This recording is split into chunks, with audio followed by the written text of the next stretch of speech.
കപ്പൽ അപകടത്തിന്റെ വാർത്തയിലേക്ക് തന്നെയാണ് വരുന്നത്. കോഴിക്കോട് തീരത്ത് നിന്ന് 144 കിലോമീറ്റർ വടക്കു പടിഞ്ഞാറ് ഉൾക്കടലിൽ ചരക്കു കപ്പലിന് തീപിടിച്ചിരിക്കുന്നു. കൊളംബോയിൽ നിന്ന് മുംബൈയിലേക്ക് പോവുകയായിരുന്ന സിംഗപ്പൂരിന്റെ ഉടമസ്ഥതയിലുള്ള ചരക്കു കപ്പലിലാണ് തീപിടുത്തവും പൊട്ടിത്തെറിയും ഉണ്ടായത്. 22 ജീവനക്കാരാണ് കപ്പലിൽ ഉണ്ടായിരുന്നത്. ഇതിൽ 18 പേർ കടലിൽ ചാടി, 20 കണ്ടെയ്നറുകൾ കടലിൽ വീണതായും വിവരങ്ങളുണ്ട്.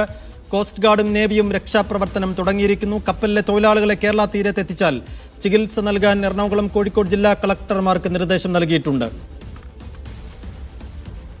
സാജു വിശദാംശങ്ങൾ നൽകും. സാജു, നമുക്കിപ്പോൾ നമ്മുടെ മുന്നിലുള്ള ദൃശ്യങ്ങൾ എടുത്തത് സ്വാഭാവികമായും നാവികസേനയുടെ വ്യോമസേനയുടെ ഹെലികോപ്റ്ററിൽ നിന്നോ അല്ലെങ്കിൽ വിമാനത്തിൽ നിന്നോ ആകാം. അങ്ങനെയെങ്കിൽ കടലിൽ വീണ ജീവനക്കാരുടെ ഭാഗത്തോ കപ്പലിലോ അവർക്ക് എത്തിച്ചേരാൻ കഴിയേണ്ട സമയമായിട്ടുണ്ട്. അവരെ രക്ഷപ്പെടുത്തിയതായുള്ള വിവരങ്ങളുണ്ടോ?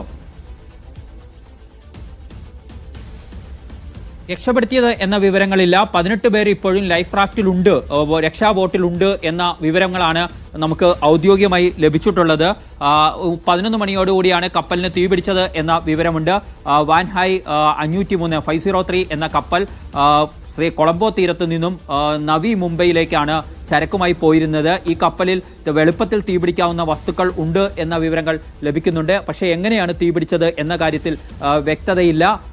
ഇപ്പോൾ നമുക്ക് അപകടത്തിന് ശേഷം രക്ഷാവിമാനങ്ങൾ അങ്ങോട്ട് എത്തിയതിന് ശേഷമുള്ള ഡോണിയർ വിമാനങ്ങൾ എത്തിയതിനു ശേഷമുള്ള ആദ്യ ദൃശ്യങ്ങൾ ലഭ്യമായിട്ടുണ്ട്. അതിൽ തന്നെ നമുക്ക് മനസ്സിലാക്കാൻ കഴിയും കപ്പൽ മുങ്ങിയിട്ടില്ല.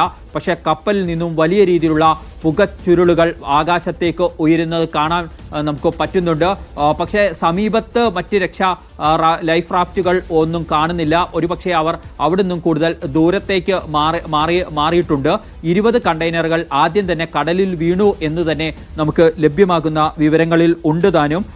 ഇപ്പോൾ നേവിയുടെയും കോസ്റ്റ് ഗാർഡിന്റെയും നേതൃത്വത്തിലാണ് രക്ഷാപ്രവർത്തനങ്ങൾ പുരോഗമിക്കുന്നത്.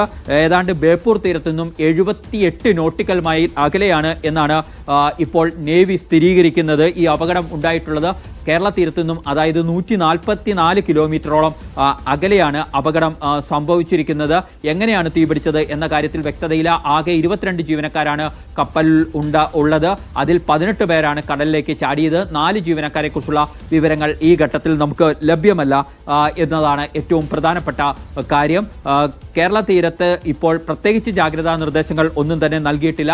അതേസമയത്ത് കേരള തീരത്തേക്ക് ഇവരെ, ഈ കപ്പലിൽ അപകടത്തിൽപ്പെട്ട ജീവനക്കാരെ രക്ഷപ്പെടുത്തി എത്തിക്കുകയാണെങ്കിൽ അവർക്ക് മതിയായ ചികിത്സ നൽകാനുള്ള സൗകര്യങ്ങൾ ഉറപ്പാക്കിയിട്ടുണ്ട്. കോഴിക്കോട്, എറണാകുളം കളക്ടർമാർക്ക് ഇത് സംബന്ധിച്ച് മുഖ്യമന്ത്രി ദുരന്ത നിവാരണ അതോറിറ്റി മുഖേന നിർദ്ദേശം നൽകിയിട്ടുണ്ട് എന്നാണ് നമുക്ക് മനസ്സിലാക്കാൻ കഴിയുന്നത്. 7-ാം തീയതിയാണ് ഇത് കൊളംബോയിൽ നിന്നും പുറപ്പെട്ടിരിക്കുന്നത്. നാളെ പുലർച്ചയോടുകൂടി നവി മുംബൈയിൽ എത്തിച്ചേരേണ്ടതായിരുന്നു ഈ കപ്പൽ എന്നാണ് ഷിപ്പ് ട്രാക്കിംഗ് വെബ്സൈറ്റുകൾ പരിശോധിക്കുമ്പോൾ നമുക്ക് ലഭ്യമാകുന്ന വിവരം. ഏതാണ്ട് 20 വർഷത്തോളം പഴക്കമുള്ള കപ്പലാണ്. 650ഓളം കണ്ടെയ്നറുകൾ ഇതിനകത്തുണ്ടായിരുന്നു എന്ന പ്രാഥമികമായ വിവരങ്ങളിൽ ലഭിക്കുന്നുണ്ട്. പക്ഷേ അതിലേതൊക്കെയാണ് അപകടകരമായ വസ്തുക്കൾ എന്നത് സംബന്ധിച്ച വിവരങ്ങൾ ഈ ഘട്ടത്തിലും ലഭ്യമല്ല.